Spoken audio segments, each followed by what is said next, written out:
Are you ready, kids? Aye, aye, Captain. Let's do the convention. The North Carolina Federation of Young Republicans. Make sure I say the word right. I don't want to get sued. North Carolina Federation of Young Republicans Convention proceedings. Okay. So we're at the North Carolina Republican Party headquarters in downtown Raleigh. And, boy, I tell you, it's good to take a little day trip to Raleigh, but I'm so glad I'm back in Greensboro. Oh my gosh, big cities. Ugh, I get a little nauseous. But, okay. We started off with a message from the NCGOP chairman, Robin Hayes. And in past videos, and I still am a little bit, Robin Hayes, he's made some errors as chairman, but, however, I have to tell you that yesterday he gave a really impressive and passionate speech to us fellow young Republicans. And he said, do you know this? The United States of America is the only country ruled by God. In other words, we're endowed by our Creator with certain inalienable rights. And he also said, the Pilgrims were fleeing England. And the phrase shining city on the hill, which if you know anything about Ronald Reagan, that was one of his favorite phrases that he used throughout his presidency. Even before that, when he was running for the Republican nomination, he used that so much, shining city on a hill. And Robin Hayes shared with us a devotional from the Family Policy Council of North Carolina. And he referenced the book of John, chapter 10, verse 10. And he also talked about Galatians 5, the fruit of the Spirit, love, peace, patience. And he talked about winning elections is important, but we've got to win the culture war. And next, during the proceedings of the convention, we had Justin Emerald, who was the National Young Republican Chair from Tennessee. The eastern part of Tennessee, he did a 6-hour drive on Saturday morning. I think he lives probably Knoxville, Johnson City, somewhere eastern Tennessee. But he said that, believe it or not, there are 20 fewer democracies since the year 2000. And he says there are more people than ever who are in communism. And he said the Republican Party, we have to champion our message and empower the individual. And he talked about, for the state of North Carolina, the national IRs are focused on criminal justice reform, and also occupational licensing reform. And the criminal justice reform, that's when you're young, your late teens, early 20s, and you get busted for, it could be theft or drug dealing or something. You go to prison for a while, but it shouldn't be your whole life. You should, if you're a model prisoner, you should serve, a reduced sentence and have some tools to get your life going, get on your feet again, and get in a good direction. The occupational license reform, that's to help people who they don't go to college, get a 4-year degree. Like, they'll go to a technical school, trade school, they'll learn a trade. It could be being a welder, it could be somebody who cuts hair, does your nails, mechanic. But in North Carolina, we're one of the states that we have these occupational license fees where you got to pay $100, $300, $500, maybe $1,000 just to legally do these professions in the state. So the National Young Republicans, they're working with the legislature, and they're trying to get rid of these barriers and really help people who don't not everybody needs to go to four-year school. Some people do. I do, personally, for what occupation I want to do. Business/politics/communications. But if you're really passionate about carpentry or being a car mechanic or something like that, you go to trade school, and hopefully they'll continue to press the legislature to get rid of these occupational licenses fees. Because all they are, they're a regressive tax on the working poor. And that's really something that the Republican Party needs to be out front and fight every single minute of every day. Another thing he talked about, he has really turned around the organization. They were $25,000 in debt, and now they're $1 million surplus. Very good. Also, he talked about Congressmen McCarthy and Scalise were former members of the Wire Eagleship, as well as Don Sutcliffe, who was the former governor of Tennessee. So he said, hey, be involved with the YRs, you could possibly move into a federal office someday. Okay, now the actual business portion of the convention. It was, let me see here.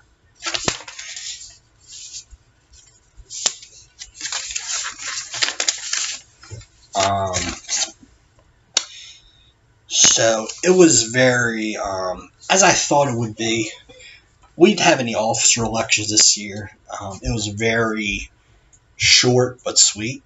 Fortunately, compared with the Florida Young Republicans Convention that I attended about, let's say, a little over 2 years ago, it was fortunately not that fast. The Florida YR Convention, it was like we were doing the Daytona 500 or something. We were like in and out of there within probably about 15, 20 minutes. The actual convention probably went about an hour 15, hour 20-ish, somewhere around there. But we had a rule change that was voted on, and basically it was Rule 2 that says the chairman of the North Carolina Federation of Young Republicans may appoint a convention chairman, convention secretary, parliamentarian, sergeant at arms, and it adds the words based on elected delegates to that. There's a little bit of debate, fairly light, but basically a point was raised that if this rule was changed, it would eliminate the at-large delegates from serving as officer conventions. For serving as a convention officer, I should say. This rule is voted down. I didn't vote on this. I was kind of looking at both sides of the argument. I was like, I don't know. But we had 29 delegates. Doesn't seem like a lot, but that's a fairly good group, I think. Considering it was one of the last summer weekends, and summertime, people going everywhere. There were so many events around the state on Saturday. You had Gaston County down the Charlotte area, they opened their headquarters.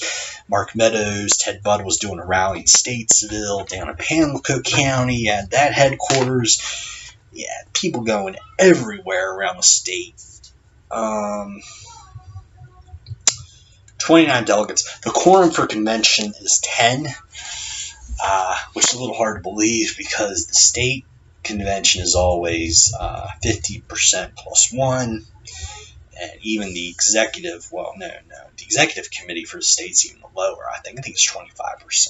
I'll have to double check, but I already said this, but NC has the most Republicans run for office.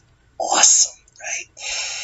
Also said they're going to start up some sort of website called Next Carolina to get millennials engaged in conservative policies. Very good.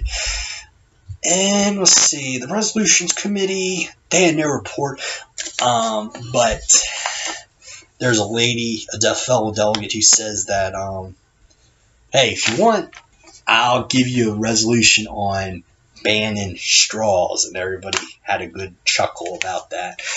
Because, the Democrats out in California, look, what's really pathetic is they're trying to ban Christianity out there. That's horrible, okay? Absolutely filth.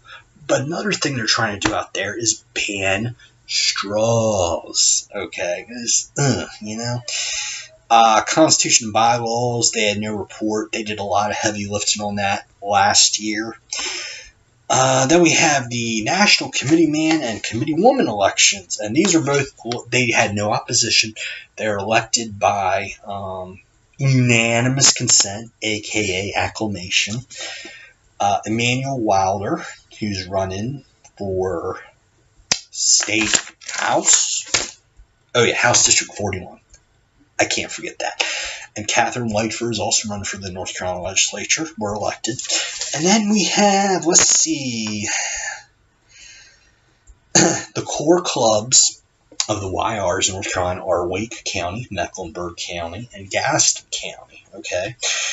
And then we've added Chatham County, brand new club. And then we have Guilford County and Lower Cape Fear, which is the Wilmington area. Those two, Guilford and Lower Cape Fear, are been away for a while, so they're coming back. And then Harnett and Randolph, those should be new clubs. They're going to start off soon. It's just a matter of getting the paperwork and everything. And a lot of times, the YR, these chapters, they come and go. They start, they stop. Because when you're in that 18 to 40 demographic, you're doing a lot of things. You're going to school, you might have a job offer out of state, so you move, you fall in love, you get married, you have a family, and you just, some people just have that need to walk away for a while. And that's okay. It's part of life,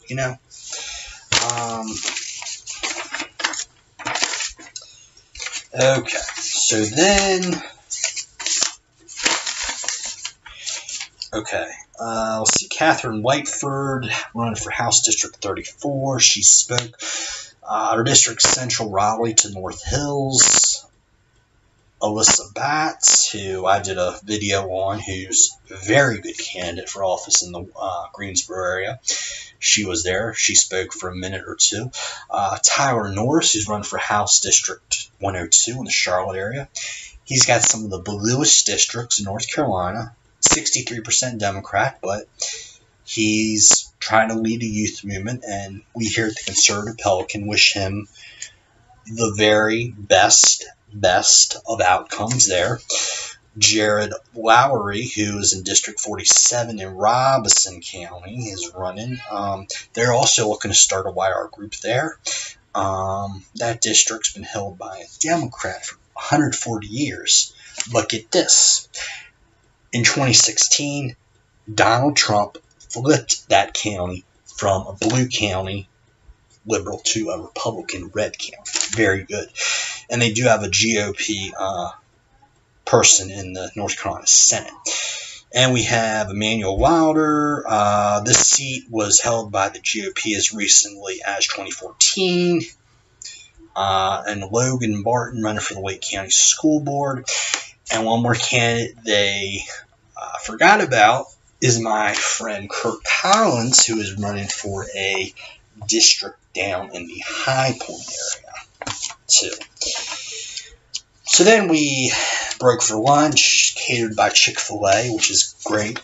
Or as my friend Catherine tells me, it's God's chicken. Right? Makes great sense there. Originally, we were going to have lunch catered by a Greek place, but I'm really glad we didn't. I'm like, oh my gosh, Greek food. A lot of people my age, they have really exotic taste buds. I do too on some things, but I'm like, come on. We're in the South, okay? It should be barbecue or Chick-fil-A. Really nothing else, right? Okay. After that, we went over to take a tour of the legislature building. We had a panel discussion with Representative Nelson Dollar, Representative Chris Malone.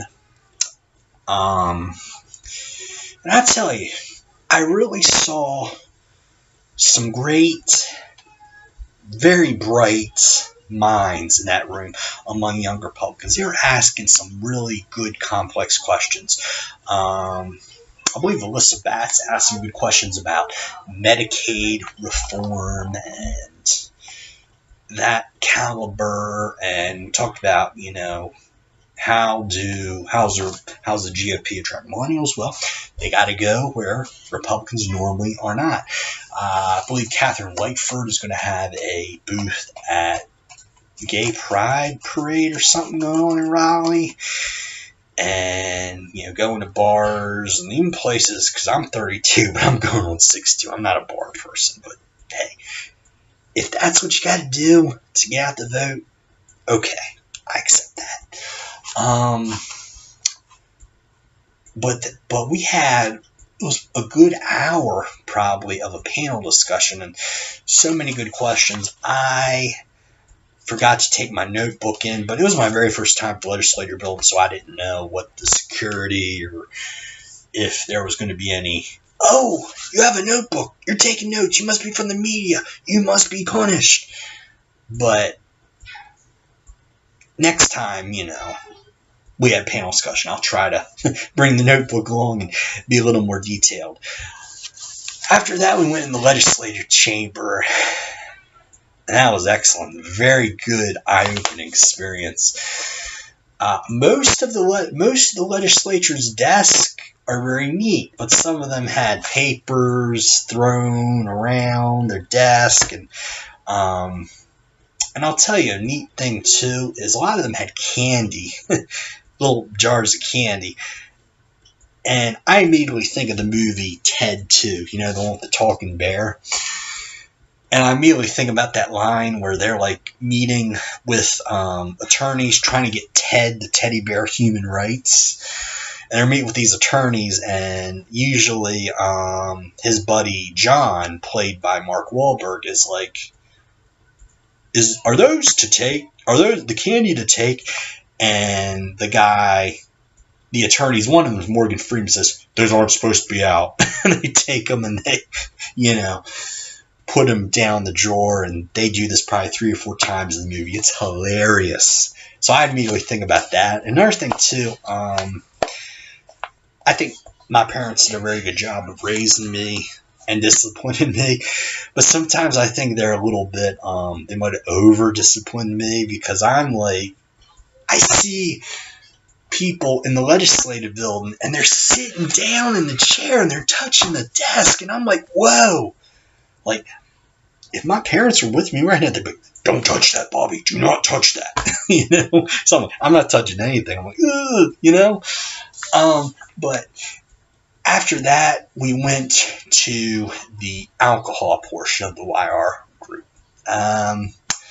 Went to a bar called Tapworks, and I was sort of getting in that mid-afternoon sleepy feeling. I was really hoping that they had a soda fountain there, but all they had was this line. It was probably about a good 50 yards or so, nothing but beer taps. They did have water too, but they had like water and beer taps, no caffeinated beverages. But it was free. You paid $20, and you go to a convention, you get breakfast and lunch and the beer there. But I did have a little bit. I think it was like Classic Surfer or something I tasted. I'm not a big alcohol drinker, but it had about 2 to 4 ounces, and that was plenty for me. And just kind of mingled a while, and this is one of those perfect situations that I, as an introvert, need to have more of. I need to be around people. I need social situations. I need to grow that part of my life. And I think Lord really works in great, mysterious ways. Like, I really like politics, and yet there's a lot about it that is not really like who I am. Like, I'm an introvert, and yet he's using me as somebody in politics, and I'm like, I go door to door, and I was never a big person who liked to dress nice, but hey, I try to do that now, and Yeah, Lord definitely works in mysterious ways, and I gotta tell you, I had a blast on Saturday. It was an amazing good time, and I have to confess to y'all that when, like 2.5 years ago, I was in Florida, and I left a Republican Party of Florida event, and I cried. I was very sad, I was very angry, and I was just, my life was just an absolute ruin. It was tattered and torn. And now, 2.5 years later, my life is so good. And God has blessed me so much. And I think the sweetest part about his blessings is he takes us through some really bad times. The muck and the mire, and just a lot of really crap, But you know what? That makes, when we get blessed by God and he gives us some great things happen in our life, that makes the blessings all so sweeter. I mean, I've gone to, how many events have I gone? I think I've gone to like 3 or 4 political events, county party meetings, what have you. And I got to tell you, at every single event, I cry. But it's happy tears. It's like tears of joy. Or maybe I don't have a cry, but yeah, I feel my eyes water up, and I feel the Holy Spirit. And that's a really awesome thing. When you're doing something you're passionate about and you have God's blessing and you feel the Holy Spirit in you, it's a powerful thing. It really is. So now, I mean, I feel like, I knew I really was liking in North Carolina, but after yesterday, I feel like I'm home now. And Maryland will always be where I'm originally from. And I had 19 great years living there. I wouldn't trade my wonderful childhood there for anything. But as an adult now, I'm 32, and this is really where Lord willing, I hope to live the rest of my life in North Carolina. And I hope that I can live to maybe 90 or 95. I'd love to see the tricentennial in 2076. We'll see. But yeah, I went home last night and I listened to some Celtic instrumental hymns like Be Thou My Vision, and I was crying tears of joy last night. I am like so happy. Really, really. I mean, I've always been a fairly upbeat, happy guy, but now I'm like really, like, I'm in the zone, okay? I'm so happy to be here in North Carolina. I really am. So, that's a wrap on this video for the Conservative Pelican. I'm Bobby Crawford. Thanks for watching.